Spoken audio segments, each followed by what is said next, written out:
What is up, everybody? CP and SJ with you for another week of Every Day We're Covering. We're into the semifinals now of the college football playoff. We're going to recap the quarters here for you, preview some of those semifinal games, and well, we're doing that as we're hunkered down here in the Midwest. The winter storm blowing in. SJ, for once, you're actually getting the worst end of this shit than me here and further north. Yeah, I seen something about a blizzard warning. That's never a good thing. So got my flashlights ready. Of course, I got my I mean they're cold beverages, but I mean they'll keep me warm at least. And yeah, I'll just ride it out. I guess feel like just catch up on some movies or whatever as long as our power doesn't go out. But yeah, as far as the recent games go, decent, pretty good weekend I thought. I mean, a little bit of the unexpected, and we'll get into it here a little bit, I'm sure. But we did mention it would be curious to see what was going to be the advantage. Was it the time off or continuing to play in it?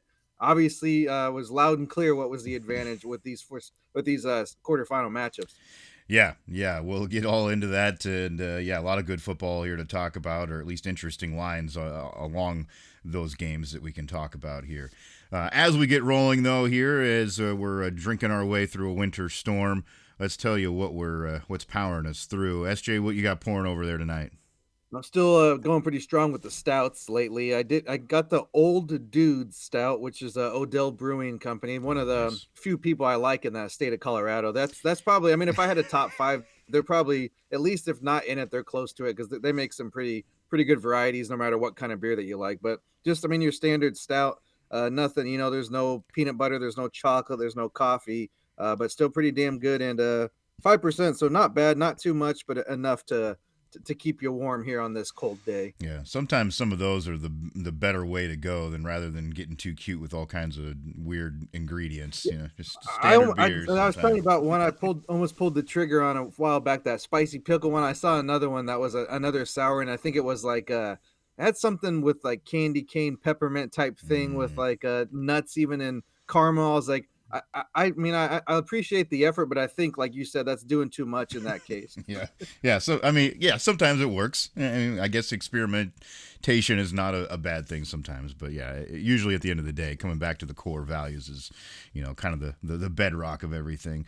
I've got one pouring here from actually a location in Nebraska that you probably wouldn't consider to be a place you go track down a beer from, but got this from the mother-in-law here for Christmas. And I actually like this one quite a bit. She got a recommendation from the gentleman at the store and he did a good job.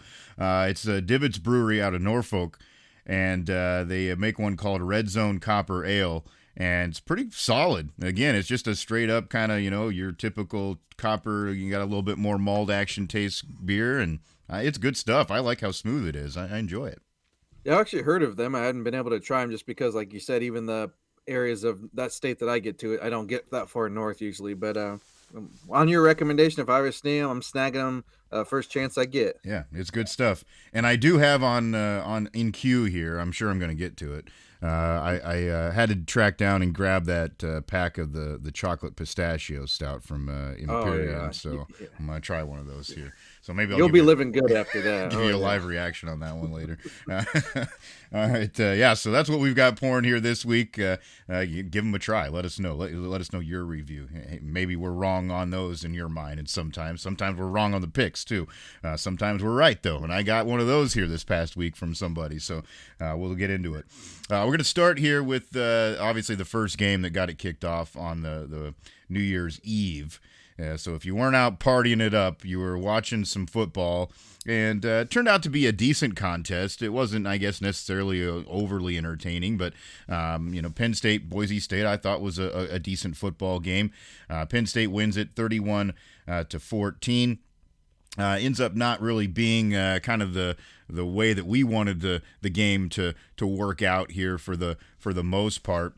Ends up being on that underside. So you did get that, SJ. You got the underside with it just being at the 45 points. I was going for Boise to hang around close enough, getting the 11, and that didn't work out here for me. But the way the game played out, they had their opportunities. There was plenty of chances for them to score some more. They just didn't execute on some drives, finish some drives. And Penn State, give them credit, made a lot of good plays. They played a kind of a solid football game. It just felt like they were in control of the game, and that's how it went pretty much throughout. I mean, of course, for Boise, it all starts with the running game, and if they were able to get that going, that was going to be a major factor, and they weren't.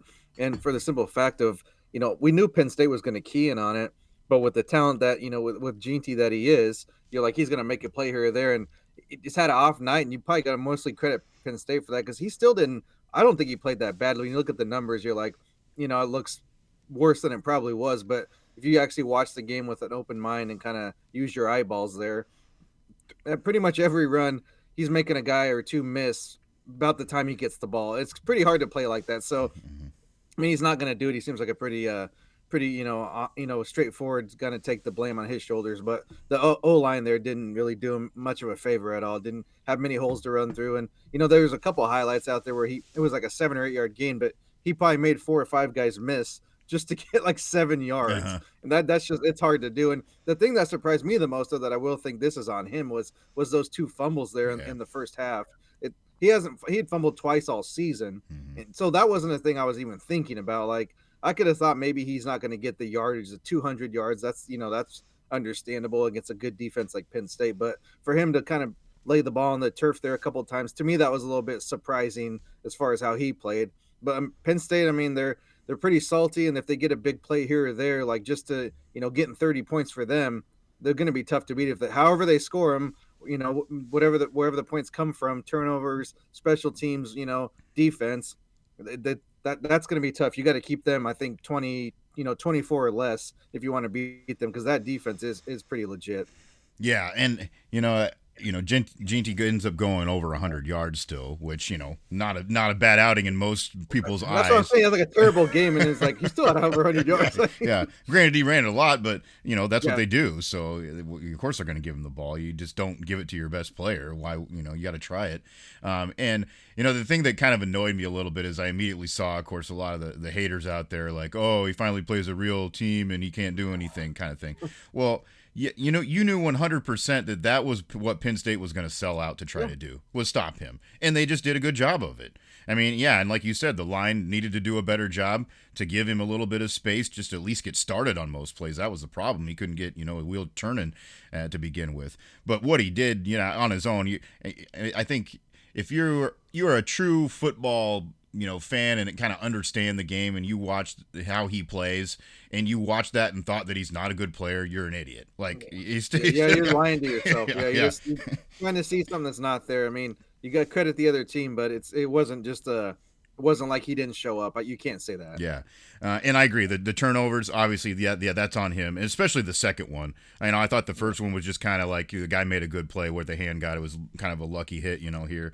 But the second one, he was pretty loose with it, going through a lot of traffic, and he's got to be better than that in those moments. And I'm sure he knows that. I mean, he accepts that. But yeah, that was the difference. I mean, Penn State did that, and then on the other side, Penn State broke a couple of big runs. So that's going to turn a game too, when that's not necessarily where they hang their hat. They're looking for more of that kind of mid-intermediate passing game. That's what Aller and his tight ends are all about. That's how they move the ball down the field.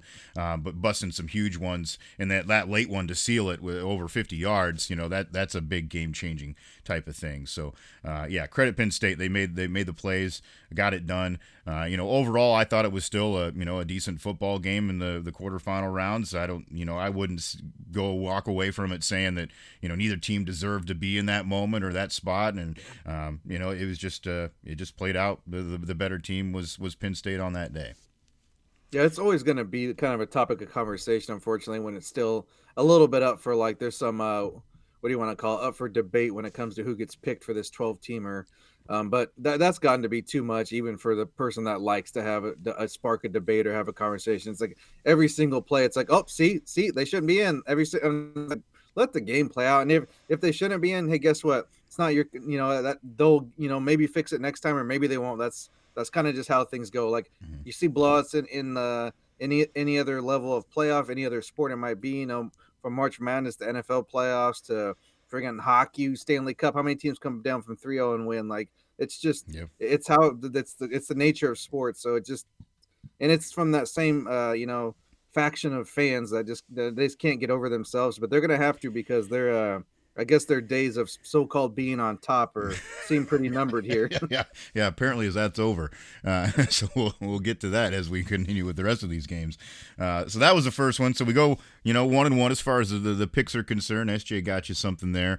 I was a little bit off with Boise staying close enough in that ball game. The next one came through on both fronts, as it didn't look like it was going to be that way for a long time. Texas started the game obviously well in control against Arizona State there in the Fiesta Bowl, and you kind of just thought it looked like this was one that was going to get away. Arizona State just did not start the game well. Obviously, when special teams hurt you also early in a game, that's really deflating, and it just didn't, you didn't never have that sense that they were going to be able to turn that momentum around. But I think the way that they came out and kind of, just chipped at it there early in that second half, they didn't necessarily obviously score a lot of points there right away. But get the 5. They got the weird play, with the safety, and that just kind of, you felt like that gave them a little bit of something. Here, we can work with something here. Our defense is getting a little bit better. We're kind of more confident now. We're getting some pressure in there, and obviously then they mount one hell of a comeback and get this thing to overtime. End up ultimately, of course, falling short. So Texas wins at 39-31.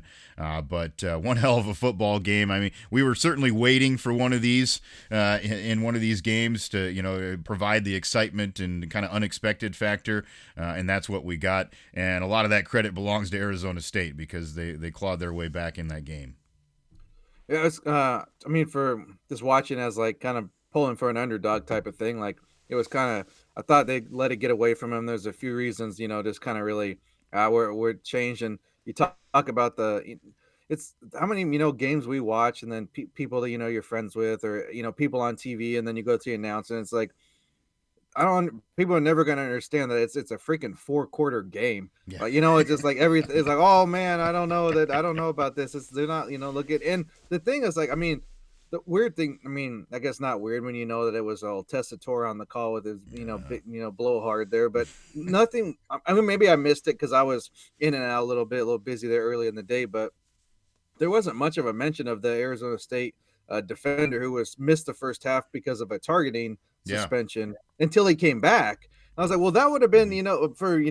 that would have been good, people that don't follow that Mm-hmm. conference or that team, that might have been some information that could have been useful Mm-hmm. there in the first half, and explains why. Because when he came back, that defense, they changed. I mean, I know it's one player, and maybe, there's probably more than just one thing, but that made a difference. At Mm-hmm. least it seemed like, and Mm-hmm. almost instantly too. Like I think the first play he was on, he had like a tackle for loss or a big hit or something. So that was obviously that factored into the game. But I mean, that to me, it doesn't come down to the one thing, and they shouldn't have let themselves get behind that much because they just didn't play that well in the first half, and Texas did and hit the big plays that you pretty much said they need to avoid giving up. Otherwise, Texas doesn't get on you, and they did. But that fourth down defensive call, I still think it was a bonehead decision right there. Like I understand that you want to kind of put the pressure on them maybe and make them make a quick decision. But the way their defense was playing, the receivers were or the defensive backs had the receivers in check pretty much. Why do you want to give the other team a chance at an open receiver when those last they weren't close to completing a pass there those last 3 or 4 Yeah. plays before they tried to decide to send the house and give them a wide open receiver. I mean, quarterbacks as good as Texas have, if you left somebody open for a second, they're going to find them. And I Mm-hmm. just think it was a little bit too much of a big gamble in that spot. Yeah. And I wanted to be positive, wanting them to pull out the win, but once it went to overtime, I'm just like, I don't see this happening. And I know it went to double, but it didn't seem like that. That was a game they needed to win in regulation. Yeah, yeah, for sure. And Yeah, you mentioned that, it's what, 4th and 15 at that Yeah, just like point. Like, make a play and yeah, yeah, don't give yeah. them anything. Like, Yeah, and as they lined up, like, even I had a few guys here at the call. house watching, and everybody's like, "Oh my God, they're going to send the house! What are they doing?"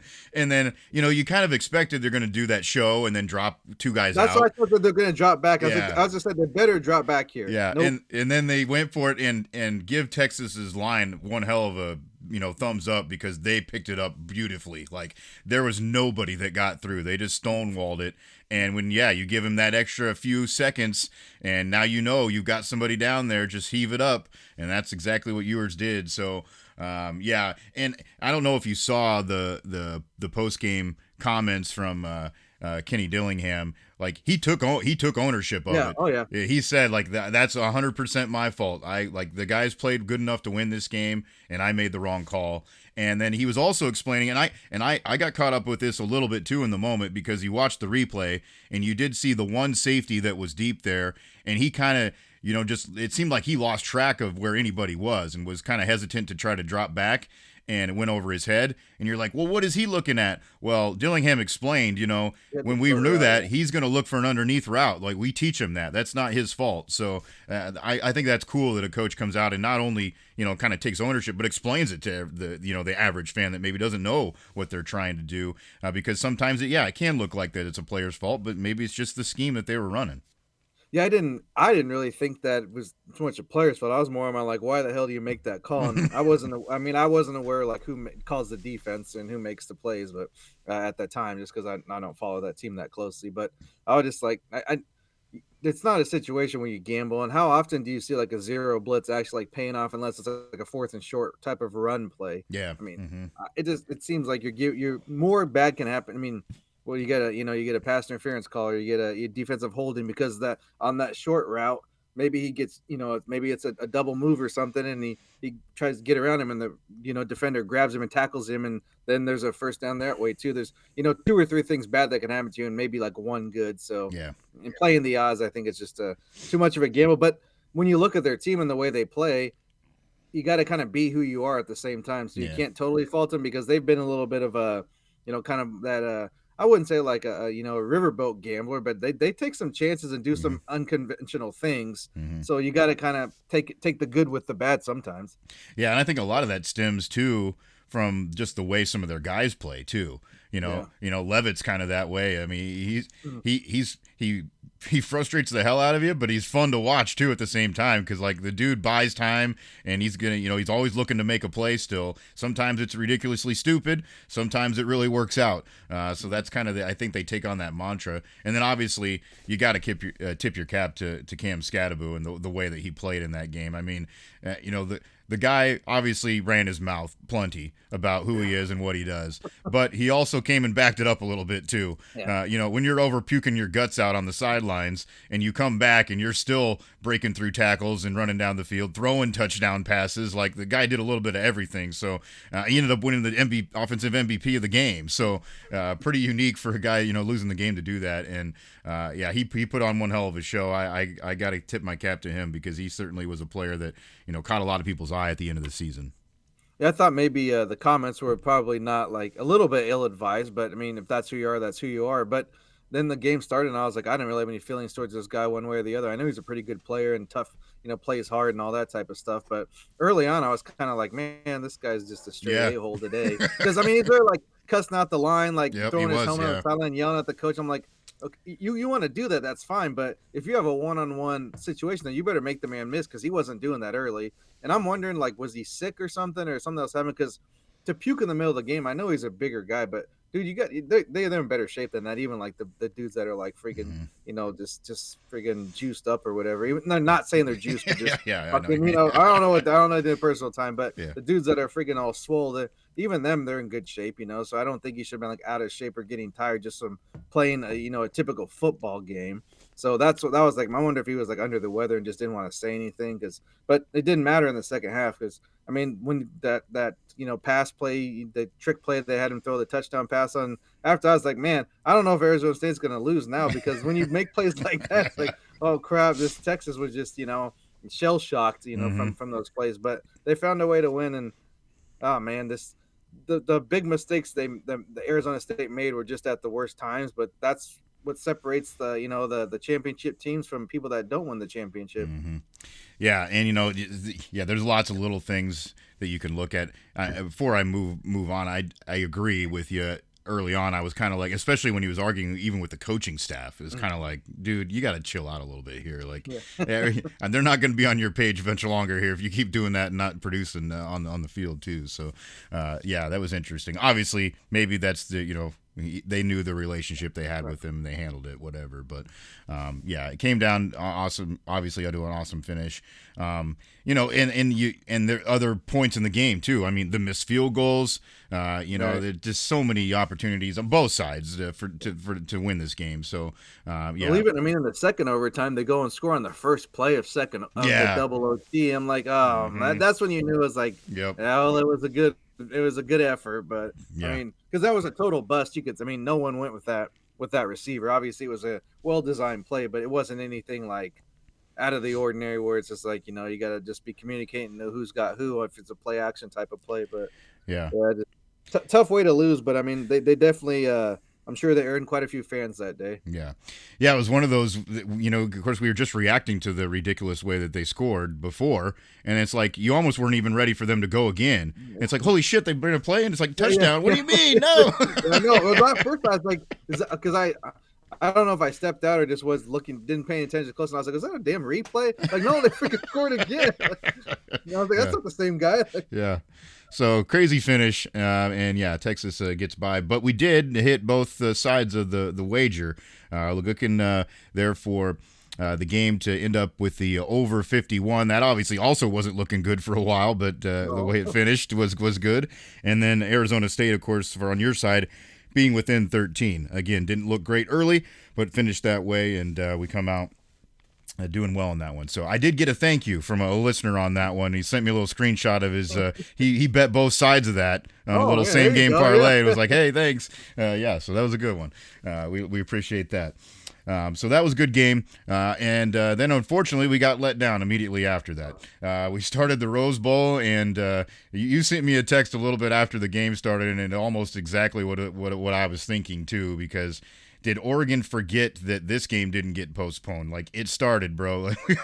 Ohio State came out guns a blaze.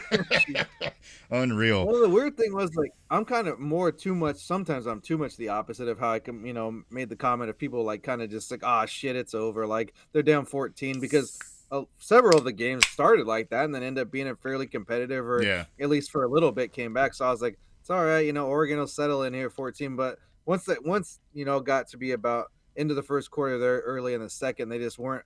I mean, they couldn't even put drives together, and Ohio State was basically scoring at will. It's like, oh, like that. There's no way this is even coming close to covering. I was just wondering if it was going to be like, put up 55 or 60 on them, because Ohio State just couldn't be stopped. And to me, it's weird. It's not the fact that Ohio State won. It's how unprepared Oregon seemed, or just they figured they could just show up and win. I mean, I don't think they thought that, but that's all you can take from the way they played. There wasn't any, like, even when they got down, usually, they'll get some footage on the sidelines of somebody kind of rallying the troops and being like, let's go, even whether it works or not, buddy giving a speech in a huddle, or even like the quarterback just was kind of like going through the motions, just like kind of out there, like, I just got to get this game over with. It was weird that they didn't seem to be more like zeroed in on that day, and maybe they were too much game planning for them who they would play the next round when they forgot they had to play this one. I don't know. Yeah, I don't know. I agree. There was a couple of times where they panned over the sideline and you just see Lanning's face, and he's just kind of got that deer in the headlights. Like, what the hell's going on out here? We don't even like, they didn't even know. And obviously you give a world of credit to Ohio State, because where the hell did this team come from all of a sudden? The way the season ended, I even heard somebody say, put the ridiculous theory out there, maybe they meant to lose to Michigan. Maybe a couple weeks off to heal up, and then they're just gonna go on a tear. Yeah, and when we were talking about breaking this game down, to me it came down to who was the more experienced, like dynamic playmaker at the quarterback position. And I was wondering Not because even close. Will Howard was so good the week before. Like, can he do that again? Can he be that awesome again? And 100% he was. Like, he was just on fire. I mean, give credit. Like, yeah, they have awesome receivers, and Jeremiah Right. Smith obviously ran ridiculously good routes. But a couple of those balls were like you couldn't have thrown it any better. It was just Yeah. over his shoulder into his hands. Like he didn't have to reach out. It just drops right in there. So yeah, they were ready to go. I don't know if the realization that now we have to play is kind of what kicked in for this Ohio State team, but they sure look like they're cooking with a lot of gas now. Well, I mean, I get it's easier said than done, but how do you let Smith just run wild like that? I mean, I understand Mm, it's you're doubling him at the minimum. In some cases, the way he was being going off like that, you might want to triple cover him. And if it leaves somebody else open, so be it. Let them beat you. I know they have more than one receiver, but I mean, he was. It looked like playing freaking Xbox out there. Like he was running all over. Just do the drag route, wait for him to come across, hit him, and there's yeah, 30 yeah, yeah, yards. I mean, yeah. they weren't even having second downs. They were getting like first down, first down, first down. Like that Mm-hmm. was just wild. And I mean, not I'm not I just said it can't be like this, but as looking at like a bigger picture, like man, Oregon's got to be really questioning, like especially the fan base themselves. Like man, this was if this not this year, like what do we got to do next? Because these other teams are. It seemed like you maybe had an edge this year, and you obviously don't. I don't think that it's going to happen too often for that team, even with all that Nike money behind them, because it takes more than just that. Obviously, it's Mm-hmm. I, this was about as good a chance as they've had since they've been in the championship game, and that's got to be a kind of a little bit of a rude awakening to lose like that and end your season after undefeated 13 games before that. Yeah, yeah, the way that you played it all season long, and everybody felt like you were the best team for a good reason, and there was nothing to tell us otherwise up until that point. So that was what was so shocking about it, I think.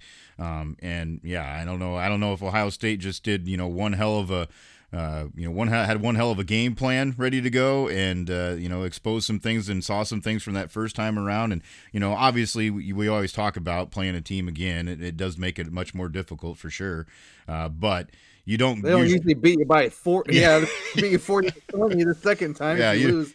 you don't go One score from game. winning. Yeah, you don't go from winning to getting blown the doors off before the first quarter ends. Just wild. Yeah, you look at the the stupid win probability thing on ESPN. It like just like a mountain immediately, and then it stays pretty much at 100 the rest of the game. So, yeah. I mean, I was waiting for a day to call somebody out again. I mean, I know it probably wouldn't have been Lou Holtz this time, but I was kind of interested at the mic. I was hoping he'd throw some shots out there. Maybe he's waiting until after they make it to the finals or win it all. We'll see. Yeah, that's true. Yeah, maybe he is biding his time. And how wild for that team and for that guy. You go from 2 weeks ago, yeah, everybody wants you canned. Half your fan base wants you canned at least, and then now you're talking. You're probably the favorite to win this thing. Yeah, I mean, odds at least odds wise, they Yeah. have on most books I check. They're definitely the best odds to win it all, and it's kind of hard to you don't want to overdo it with one game, but I guess this is two games now, and Yeah. you gotta like the matchup that they have too coming up with the way they're playing, and ooh, Hmm. yeah, it's hard to pay against them. Yeah, they played really well. Will Howard, by the way, 319 yards, 3 touchdowns.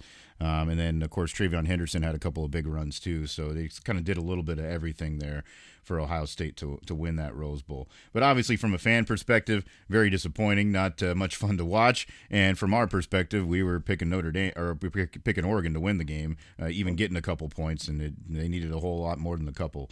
Well, on top of that, the whole postponement kind of that's it. That's all the football for Yeah. the day. So that really, I mean, obviously, is more important things, and that's more Mm-hmm. a serious situation. Not making light of that, but for Yeah. someone that was really ready to watch, three quality games or at least hope for that, and then most people have to work the next day, and they end up starting at 3 o'clock on a weekday. So that definitely goes kind of a damper of the way to start 2025, at least in my book. Yeah, no doubt. Yeah, exactly. Not a good deal all around. Obviously, of course, the terrorist attack there the night before with this kind of a sounds like a crazed lunatic individual that decides that he's gonna take some people out down there in New Orleans. Obviously, on what would have been a very busy night to begin with, but even more so with what was happening in the city. I'm sure a lot of those fans were down in that area. So, very unfortunate.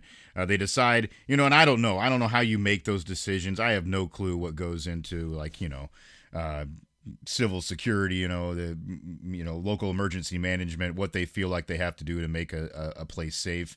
I understand ultimately the decision that they felt like they had to make, but more than likely they probably could have still played the game and it'd been fine, but you don't know what was going on behind the scenes either, and we never will. But so they decide to move the game back. Obviously, yeah, that's it. Tough, and that's tough for those teams too. They're ready to go, and now they got to wait, a whole night and a whole portion of a day to get going again. And then, yeah, obviously from a viewership standpoint, I mean that's just going to kill you. You go from a primetime game on New Year's Day to middle of the day when most people are trying to work. So unfortunate. And then it turned out to be, another game that one team really had control of for the most part. It was a little bit slow going between both of them at first. No score in the first quarter between Notre Dame and Georgia there in the Sugar Bowl. But eventually Notre Dame goes up 13-3 at halftime. And I guess I don't know what your perspective there was, SJ, but it sure felt like it was a lot more than that at halftime because, Notre Dame was doing some things, just maybe not finishing a few times or at least capitalizing on a few open opportunities they had. And then, Georgia, it was just felt like they were kind of grasping at straws to get something moving down the field.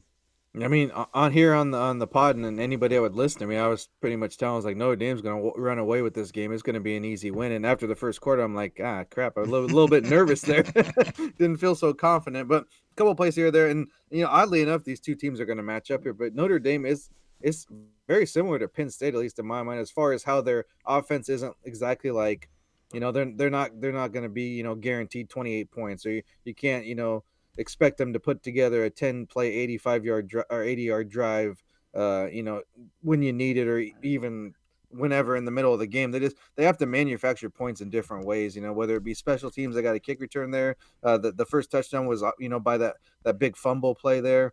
So that's kind of how they're gonna have to play, and Penn State does the same thing. So that will be that might be an early lean is the unders on that one, because that could be a dogfight there with those two teams, and I don't even know who could win that. I could see either happening, but as far as the last game goes, kind of in the score, I guess about where I thought it could be, a 10 to 14 point win. Mm-hmm. I would even thought maybe they could even win by a couple three touchdowns if it got away from Georgia early and they kind of just pounded the rock there. But I mean, Love was a little bit banged up there, so that would be something to watch going forward. The running back, that's obviously a huge bulk of the offense for Notre Dame. But Leonard, I mean, similar to I Levitt, I guess he just kind of uses his legs, maybe not in the traditional sense, but he gets the sticks and gets the first down when he needs to, and that was the difference in a lot of the game. But I mean, of course, a lot of the talk was that fourth down play where I mean, when they line up, I was like, they can't go for it. Like, what are they doing here? And then what they call, I think they called a timeout, right? Or and then they came back and they actually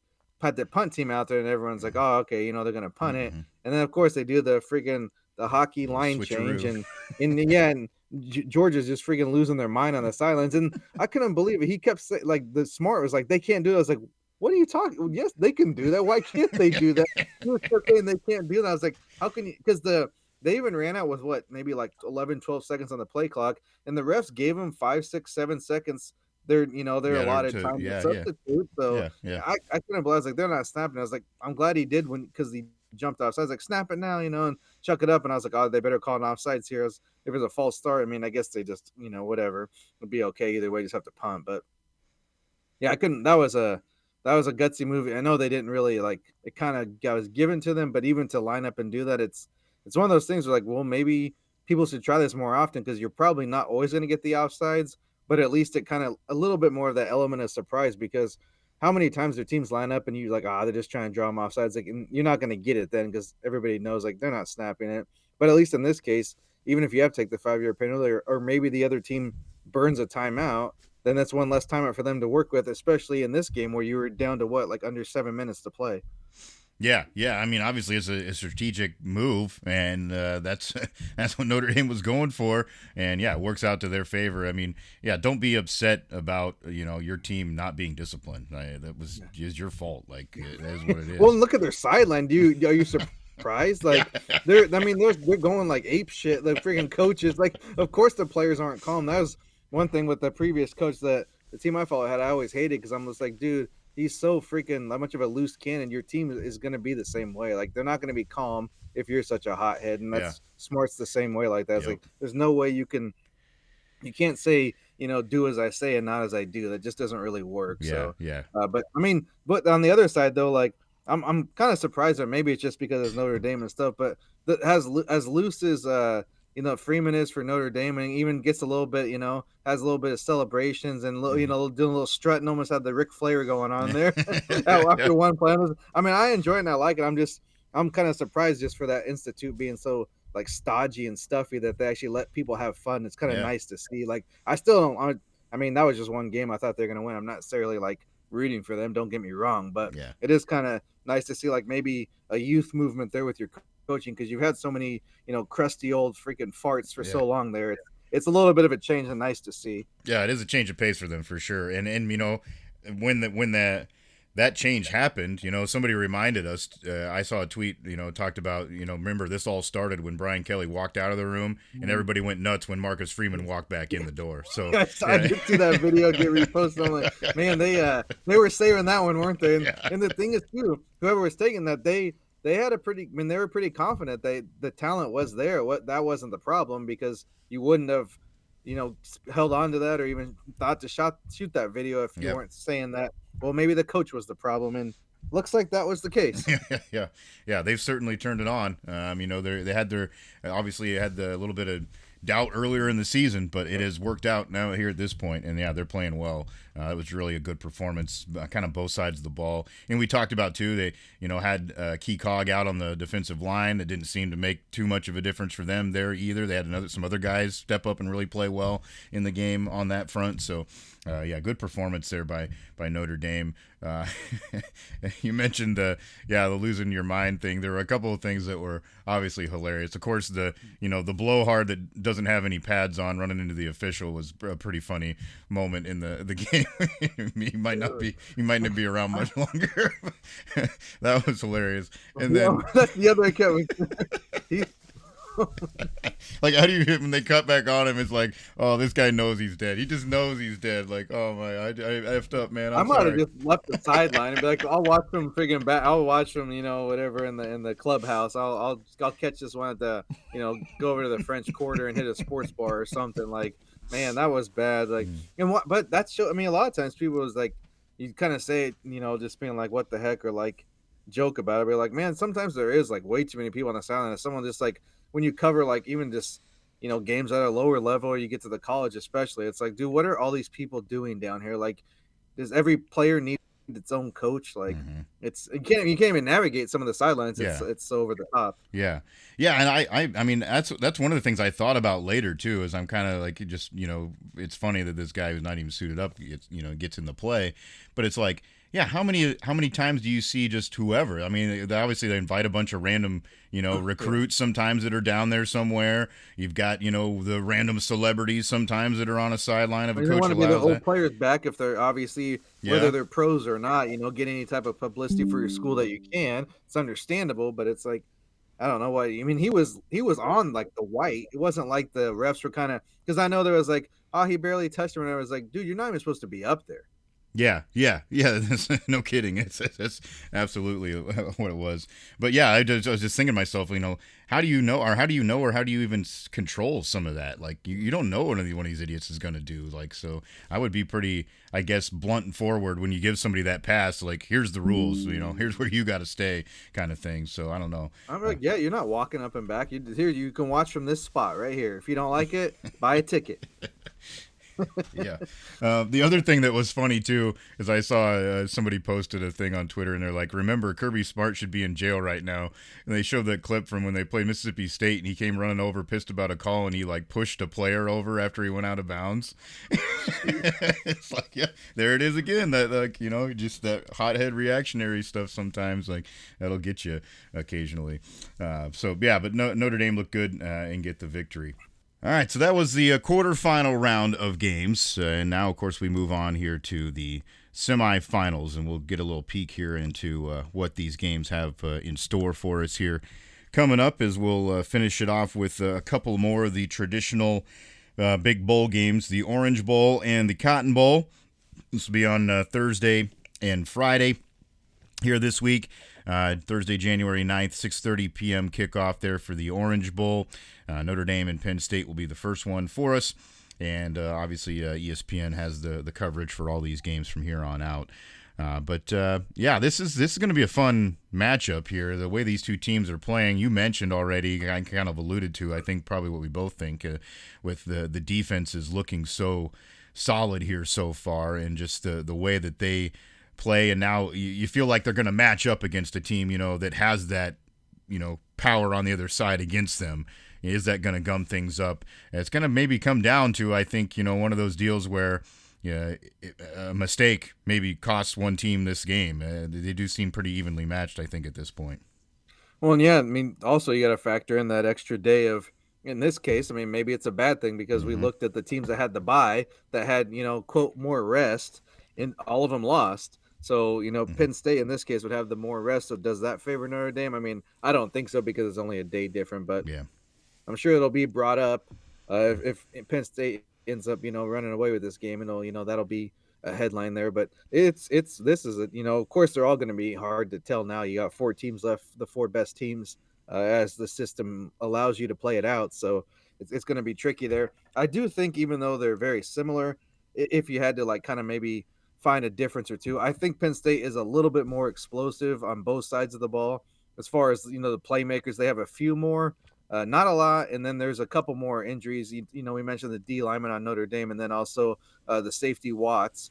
Mm-hmm. Xavier Watts was banged up a little bit. I know he went off the 10th there. I Yeah. believe he's All American, or they had him as like one of the top 3 or 4 safeties coming out the draft. So that's a player that you definitely don't want to lose there with a defense that's already kind of maybe a little bit. I wouldn't say they're banged up a little bit. Everybody's gonna be, but that could be a little bit more detrimental to a team like that is really so defensive heavy. But I mean, I guess an edge in coaching and strategy will be something to watch here too, because you think Franklin's the more tenured, of course, and he's been there more often, but in big games, how often have we seen Mm-hmm. him not do the right thing? And even though Freeman's a little younger here, he seems to be, even this year and in previous games, big games at least, he seems to, call the right play, dial up the right thing. So that will be a matchup that's interesting too. But it will be close. And, early on, it looks like 46.5 is a total I'm seeing as of right now. That might be something I'm more look at than anything else, at least in my,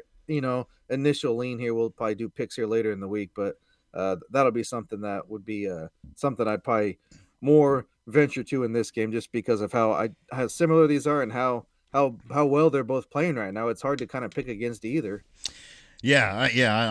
I'm with you. I'm kind of going back and forth on who I think has, who I think will actually win the game. I'm not really sure on that front yet. I'm gonna have to do some more thinking on that. But I'm with you with the lean on the pick. It's probably also where I'm kind of leaning. You just feel like maybe the defenses have the advantage here in this one. Yeah, just because of the way the season is kind of played out, and you feel like maybe it's going to come back to the mean a little bit too for both of them, the way they have played on offense here recently, because Penn State, wasn't really doing that, and then now they've seemed to have caught a little bit of fire here late. Can they keep that up? That's kind of interesting. So, yeah, this will be a fun game to watch for sure. The next one then, of course, will be the next night on Friday, January 10th, there at 6:30 p.m. as Ohio State takes on Texas. There in the Cotton Bowl at Jerry World.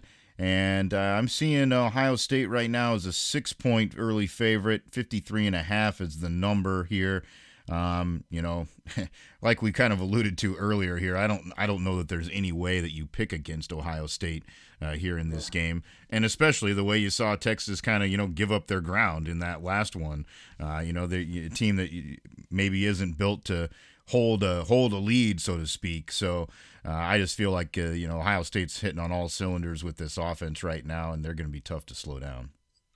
Agreed. There's no way that you can really think anything other than that. And just they're even, you look at some of these teams that are winning games, it's like, well, their offenses play good. And then the other teams, like, well, their defenses play good. Ohio State's played great on both sides of the ball, even special teams. You add everything into the mix, like they're not missing on anything. So that's where it's hard. That 6 is a little high. I don't necessarily love that, just because I don't think that they couldn't win by that much more, but it seems like a little bit generous considering it's a Final Four. It's Yeah. the game championship. Seems like they should be a little closer there. So I'd be more willing to take a jump, at least on this point, just I wish it was like a 4 or 4.5, something like that would feel a little bit more comfortable. I think, if I was going to make a play today, which we're not doing yet, we'll do a little bit more digging into the numbers here, but you might want to, do a same game parlay that and maybe take I like the overs on this just because both teams score a lot of points. And shoot, if Ohio State runs up another 40 spot, then you're over, all you need is 14 from Texas to bust the 53.5 that I'm seeing. So maybe you parlay it with Ohio State money line plus that over total, and you probably may get yourself some plus money there. So we'll get zeroed in on that here later. Well, I guess it'd be next week. Depends when you care to start your calendar week. But when we actually do the video picks here, we'll be a couple days ahead of time at least. We'll get more specific. But that might be something I like early. If right now I mean, you like Ohio State to blow the doors off, but can they really do it 3 in a row? I mean, you'd say, you have to lean that way, but it's like, I don't know. That's a lot to do. The one thing that I think this Texas team does have going for them, and it's been brought up, I think, plenty of times in the broadcast, and I think it actually is true for once, is that they do have some really good size. Like, this is a pretty good, like, big up front Texas team, which maybe hasn't always been the case recently, and I think that was a big emphasis for Sarkisian when he came there. That's what he wanted to do, was make them, bigger and stronger up front, and they have gotten that way. Now, at the end of the day, too, though, does that wear out a little bit towards the end of the game? And that did happen last week. So that's where I'm kind of thinking, there could be a late couple of scores in this one for Ohio State if that's the way it kind of works out, because maybe it is tough to handle that size for a little bit, but then, you start getting more space, you start getting more time. That changes things down towards the end of the game. Well, I mean, no matter what he says about himself, I mean, they struggled with Scatterboo at times at least, and you figure Henderson and is it Jenkins, the other running back? Judkins. Yeah. Judkins, those two. I mean, you got a double, two-headed monster like that. That trouble for anybody. Not to mention, of course, the receiving core. That's just insane how much talent they have. So, and with the Texas thing, I think the physicality is probably where they really have kind of turned the corner there, because they always have those big road graders, but if they can't move anybody off the ball, what does it matter? Ohio State's been good on both sides of the line, though, like defensive line, offensive line. So I mean, if you just go down a list, you make a list like who gets the edge here and there. It's really hard to pick Texas in many things. A quarterback play, I guess, like you would think, again, talent wise, but as far as playmaking late in the playoff, I mean, Howard's right up there with any quarterback, as well as he's played the last couple of games. So it's that's why I'm kind of trying to talk myself not out of it, but I'm trying to like bring some reality, because you don't want to just be like, oh yeah, they're gonna just roll everybody, because we've seen that's not the way it works out in most cases. It's not possible, and it's probably more likely than not.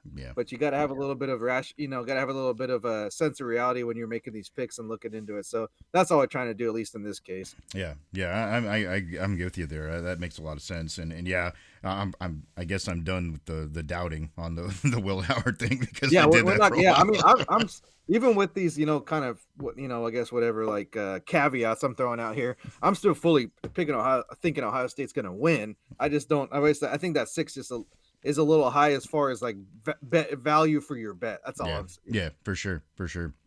So we'll dive into that obviously more here later on the week. So make sure that you like, subscribe, and get the notifications on our YouTube channel, so that you get that video for our picks later on here as we get closer to those games, and we'll break it down a little bit further on those contests.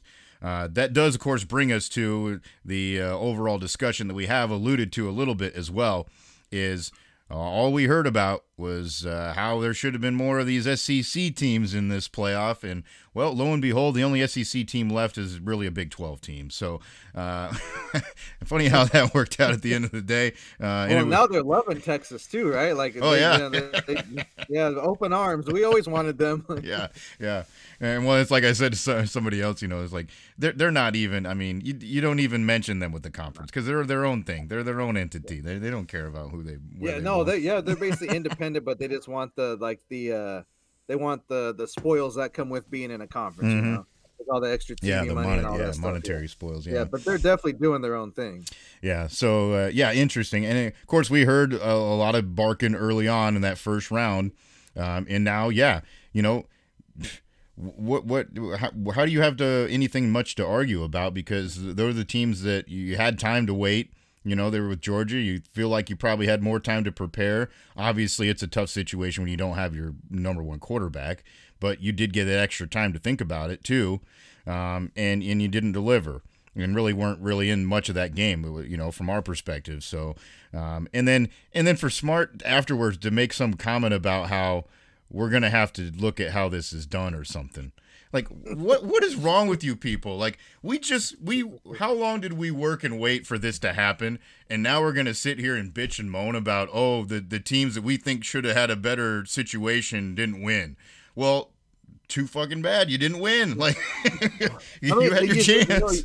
and I mean, I guess I somewhat get the argument, and not even an argument. I get I guess someone's perspective when it comes to like bringing up seeding and that type of Mm-hmm. thing. But when you talk about that, that's not an exact science, of course. I mean, what's the biggest story right after the March Madness bracket comes out? Oh, this team got screwed on the seeding. Yeah. They Yep. like Yep. that's so it just comes with the territory. I mean, it's part of the game. Like maybe you thought you didn't get seeded where you should, but if you're the better team, you should beat the team that you're going up against. If you're not, you're gonna lose. Yeah. And then it was of course SMU and Indiana were getting most of the kind of I guess clapbacks or whatever you want to call it about like being not worthy. But the teams that beat them, I guess I should have put some numbers together. But just off the top of my head, I guarantee Notre Dame and Penn State have, if not the highest, they're right there with the highest besides Ohio State, like margin of victories in their two games they've played so far, and they're both still in it. So I mean, obviously those. I mean, I know I'm not saying that like you compare the wins, but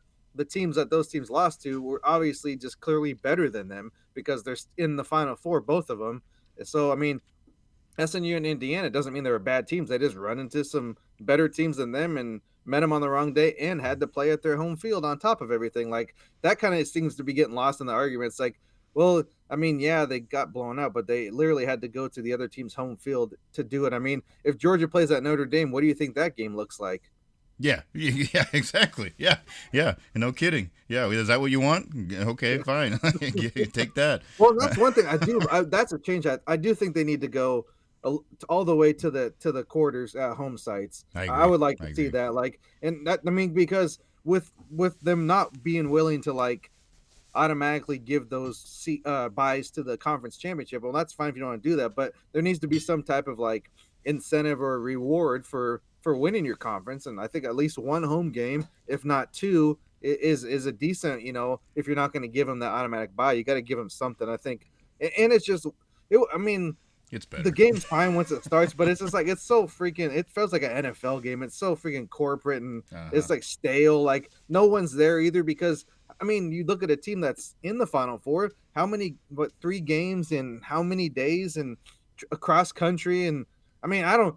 I'm surprised any fan show up. Like, who got that kind of damn money? Like, that Mm-hmm. just. I mean, to be and not only that, being able to take the time to travel Yeah. that far and then paying for it on top of everything. It's like that's a lot to ask to make to fans to anybody to make the trip, whether you're family or an alum or whatever the case is. That's a lot to do in a short amount of time. Yeah, yeah, and yeah, a couple things on that. I think that a the home field makes sense to obviously the average fan. Like we get that. The problem, and we've talked about this plenty of times, is like, well, you have to divorce the big bulls. Like you have to make them agree. Okay, you're going to be on a round robin for these 3 games, and that's it. That's what you get. And then to me though, like, is that bad? You can still have those games with other good teams. Like there's still Yeah. plenty of other And good we've teams. seen lots of good bowl games. I mean, Yeah. honestly, I mean, there's way less of them, but there's been a lot of, I mean, a lot less of, I guess you want to say the issues of like players opting out and stuff doesn't seem to have as much of an effect as I remember, like in the last couple of years. Like, there's been quite a few games, and if you make, I mean, let's say someone can't make the playoff, but they can go play in the Orange Bowl or Cotton Bowl or whatever. Like that seems a lot more fun. No disrespect to some of the smaller ones, but then going to playing in the Tony the Tiger Bowl or the whatever the Relia Quest. Yeah, yeah. I know Pop Tarts. We talked about they've done a hell of a job in the Mayo one too with Yeah. like marketing and stuff. But as far as like the name and like Prestige, yeah. yeah, you're gonna get more out of those big ones. So might as well do them up and make them a big deal. I agree. Yeah, I mean, what's wrong with a couple of other teams seeing the fucking sunset over those San Mateo Mountains Yeah, in a let row? somebody else get that. Yeah, It was somebody else funny. get I that. was I was I was joking about that and how that was one of the big things that delayed this whole process to begin with was the whole arguments with how this was going to happen and they had their demands and we can't change this and all that. And a couple of the friends were in the room were like, "Well, what do you mean?" It's like I couldn't even explain it to them. Like it makes so little sense that like I can't even tell you what the argument was. Like this is so stupid. Well, I know a lot of even the people that aren't like, I guess, because it'd be mostly like Big Ten, Pac-12, former Pac-12 there, like kind of have that obsession with that game. That are like we're saying like, oh, this needs to, even those people, of course, they were, but some that are like, just like I mean, one I saw for instance is Klatt. He has no ties to either conference except for now he works for Fox now, but he was calling for the national championship to be played there every year, and that needs to be like the main game every year there at the Rose Bowl. I was like, I mean, I don't know about that. Do whatever you gotta do. I don't have an opinion either way, one way or the other. But I think at least through the semis, they need to be home sites because I mean, you're untouchable NFL there. They do it all the way until the Super Bowl. yeah, yeah, The conference championship games are at somebody's home site. They literally have to exactly. go play at somebody else's It's like stadium. for So yeah, if yeah. they can do it, college can do just the same. And don't worry, there's plenty of money to be made still. Precisely, yeah, and I think you're right on as far as the atmosphere and attendance front. Going forward, that's going to make a hell of a lot more sense because yeah, it's going to be very hard for people to continue to attend Yeah. these things. But if you're for a team that's going to make it on, maybe not a yearly basis, but of course there's going to be teams that are going to make it, not every year, but almost or every other year. Like Yeah, that's a hell of an expenditure. Like no hmm matter, I mean, I get some people got too much money they know what to do with, but not everybody's like that. no, no, not for for sure. Um, and yeah, and then on the the other side of the argument with the whole being in the situation we already know that the seating thing's supposed to change next year so I don't know what we're even still arguing about that for like Well, they're I mean, saying the they're thing gonna is with yeah that group of folks, it's once that gets cleared up, it'll be something else if they don't get the way they want. It's yeah more just like yeah admit that you're just the advantage, whatever advantage you had before, which everybody knows what it was. It's gone now because everybody can do it. So I saw a couple of tweets that I thought were like oh man this is so spot on one of them was boy I really hate to see these games being played out on the field yeah, that yeah, stinks. yeah. It'd be nice if we could just have somebody decide from a little boardroom or whatever. Yeah. And then they also brought up like the another one was the BCS championship game this year would have been Oregon Georgia. Like would that is that what we wanted? Obviously Yeah. not. So it's proven itself out on the field, and that's what we want to see. So yeah, everything about this is still great, even though maybe the games haven't been ideal for us as spectators. This is the way it was meant to be, and it's only going to get better from here. Yeah, every game's not going to be great, no matter through the whole season. If you get a top 10 matchup and it's a freaking clunker, sometimes it's just a blowout. But this, I mean, to me, at least you're getting the opportunity to play it out somewhat on the field instead of just wondering who's going to be it. And it's fine. I think it's good to have like a type of discussion or whatever. But you got to be based in reality. It's fine if you want to say this team should have gotten in because and have actual like reasons why they beat this team, they did this, they did Mhm. that, but not just to be like, oh, I just think they should like then just Yeah. get out of here. Then like that's fine. You just you got your head up your ass. That's all I can tell you. I mean, I don't know what else to Yeah. I don't know what else to do with you there. Yep. Yeah, and we heard some other stupid remarks from Mr. Kiffin at his bowl game the other day too, mentioning, well, look what we're doing, how we're performing against an ACC school. Well, I don't think that was the argument to begin with, bro. Like, Not at all. And it wasn't that school, but even that school, and also I'm pretty sure like I mean their starting quarterback was gone. Like I'm not saying they would have won with him, but it's not it's not like a regular season game where you're kind of making that comparison there. And hmm the thing too is like nobody even in that conference that you're defending likes you. So why you so like why you got why Well, you you're a so proud defender, to yeah, defend them? I don't understand that. Like that just yeah. yeah. And he, of course, he took a shot at the Diego Pavia situation that he's got his eligibility for the JUCO thing that went through.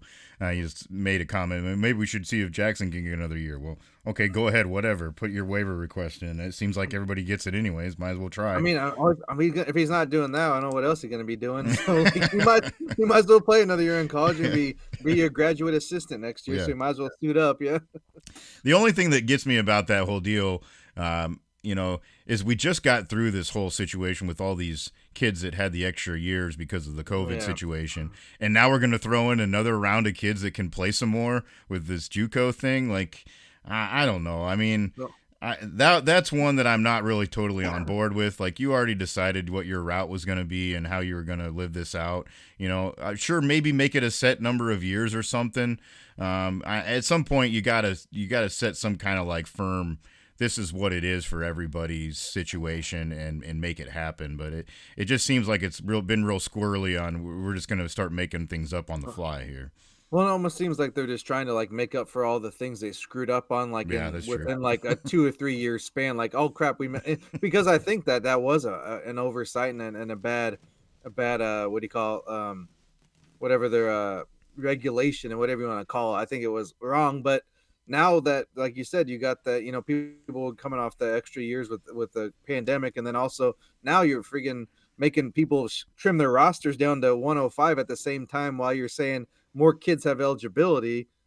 That's not the time to do it. So yeah, it's a mess. But what do you expect from the NCAA? It's kind of standard operating practice. Yeah. Just but yeah, I mean, it's not the kids' fault because they, what they're gonna, if they got a chance to play and want to go somewhere and all that stuff. But Yeah. there's only so many spots, no matter how much you give them. So Yeah.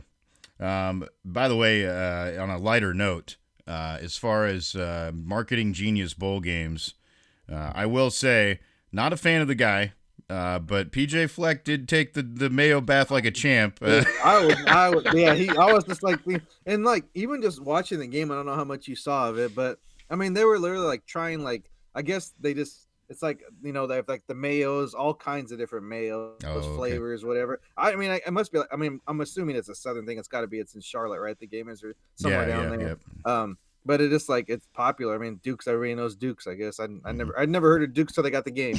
So I agree. But I mean, I guess I'm not a Mayo guy either. So that's probably why. I mean, they got guys, the silent reporters dipping pizza in the mayo, and the one that was bad, and this is hilarious. If you haven't seen this, you gotta get your paws on this video here. I was Murray was the analyst. I think it was Aaron Murray, Okay. and with I can't think of the play-by-play guy, but they always work together. So if you've seen that team together, but they were calling the game. And they gave him a Dove like ice cream bar, like, so like the ice cream with the chocolate on it with a stick, and they were freaking dipping. They were supposed to dip it in the mayo and take a bite. And I don't know if these are like things people do, or if they're just trying to kind of go out there and be like, our mayo's so good you can put it on anything, type of thing. But I mean, the play-by-play guy, Murray held it together pretty good, but the play-by-play guy was, I mean, he's literally like dry heaving. Like, I mean, you can hear him go, ugh! Like, and like, I mean, this was more like I guess the professional side of my brain, and just, when I was watching it, I was like, I mean, there was a good 5 to 10 seconds of like dead air, and I was like, well, that's the bad part of when you have like a former player as like your analyst, because they're not used to like, the filling the air. Someone's got to talk here. If the guy's like next to you puking in the trash can, because he goes, nope, Yeah. do it, get it out, and then he just starts going, ugh! Like, you're gonna. He was legit throwing up. Yeah. With silence, and Murray done. I'm like, bro, you gotta say something. He's like, you okay over there, buddy? Something, anything, because I mean, the play is going on, like the game's still happening. But it was pretty good. If you haven't seen that, you gotta watch it. It was. I mean, that was one of those, like, thank God for automatic recording or DVR rewinding it. I was like, I've watched that probably 3 or 4 times, because I was like, did this really happen? And it did. He goes, nope, I can't do it. Do it. Oh yeah, great stuff. Yeah, if you haven't checked it out, go check it out. They've got a good. I just found a good story on it on the Saturday Down South side. They did a little recap of what happened there. So I mean, usually it's the audience that's dry heaving from what the announcers say, but in this case it was the opposite way. But it's I don't remember what game it was. I want to say it was the Fiesta.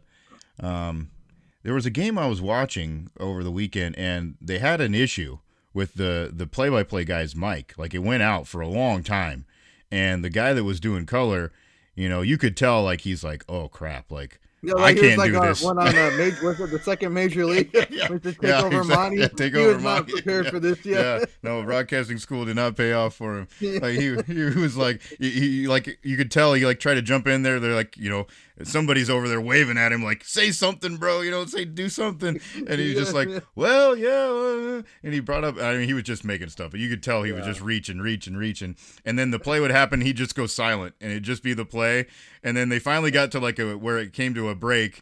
And right before the break went, the play-by-play guy's mic came back on, and he said something like, "We'll be back from wherever," and then they came back, and it was normal again. Got it It was back like, on, oh my yeah. god, that was Just so in funny. time, yeah. He happened to say fly ball caught. Yeah, fly ball caught. Good stuff. Man. So, But I mean, they happen. I mean, that's the thing. It's like one of the things either you learn when you're and it can't really you don't know how you're gonna react until you kind of get in that moment. But at the same time, it's like at least having some type of training or being an intern somewhere, just like no matter how much you prepare and like with technology and all that stuff, like you're gonna get caught in some type of situation like that at some point during your career, and like just you gotta yep. you either gotta have something planned or be able just to pick it up and go because it's bound to happen at some point. Yeah, I mean, most of these I mean, think how much entities, money ESPN has too, and exactly. Yeah. or whatever these companies. Yeah, Yeah. When you're on that stage, like you're probably getting paid pretty good to do this game. So like you better be prepared to do a little something. Save the day, however you can. Obviously, it's not going to be perfect every time, but could be a little bit on your toes. And I'm sure you learned his lesson in that that moment right there. But yeah, it's fun. It's just always interesting to see those things happen because things do happen. That's the way it's going to be. So that's a little bit of our rundown here for this week on the show. Obviously, we will get to those picks and that video coming out here for you before those games hit us. And, of course, we'll have a lot more to talk about. The college basketball world's starting to heat up here, too. Conference play has been getting heated now we're a couple games in for most conferences with games there. So that's going to get a lot of fun. So we'll start talking about that and working in some other sports. So be sure to pay attention. And, of course, follow along on the socials. We might throw some different things at you at times. That's one of my resolutions. I'm going to do a little bit better, hopefully, about being a little bit more interactive there or, put my thoughts out there a little bit more. So put us there on the Twitter at SJMBets at Cherokee CP, and we'll put some things out there from time to time for you. And of course, feel free to hit us up if you have thoughts or you have something you want us to talk about. You have a beer you want us to try. You're somebody that makes beer that wants us to try one of them. We'd surely do that too. I know we've got some. I think we've built some little friends with a couple of these breweries we've been talking about here. So always good. We would love to have more of your interaction. And of course, usually when we put out the podcast too, I usually put a poll attached to it also, so you can interact with that as well.